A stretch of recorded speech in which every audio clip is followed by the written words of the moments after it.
Well, now we're going to head up further north to Boston, Massachusetts, where the worst is actually just beginning. Reporter Ryan Kath of our station in Boston, WBZ, is with us now. Ryan, you're outside on the Boston Common downtown area. Describe the scene for us.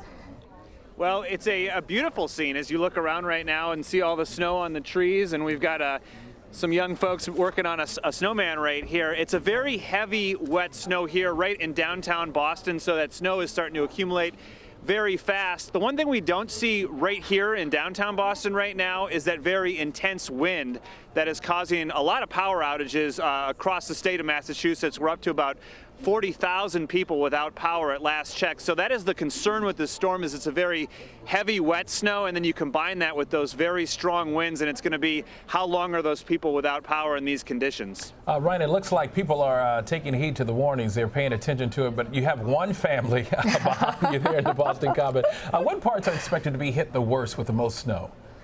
Western Massachusetts, they're saying up to 30 inches of snow. Here downtown, we're kind of right on that snow-rain line. So at some point here, we're thinking this might turn into like one of those slushy messes. And so for that reason, they're only saying about 8 to 10 inches of accumulation downtown. The family you saw behind me, they live downtown, so they didn't have to worry about driving. They just walked on over to work on that snowman. It's a good way to enjoy the snow day from school.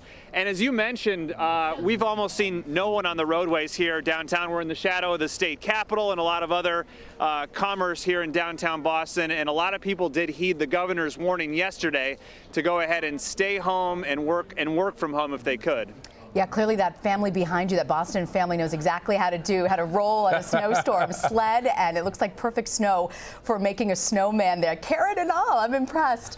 I'm curious, though, how the rest of the state has fared in a snowstorm like this, especially in the past as well.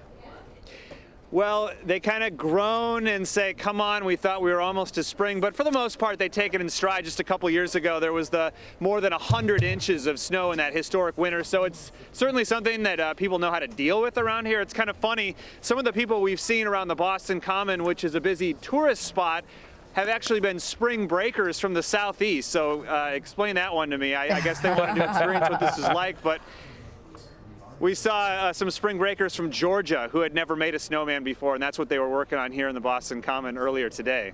Hey, that's a little something to take off your bucket list there, Ryan. Thank you, Ryan Kath of our WBZ station. Stay warm, and again, thank you for that report.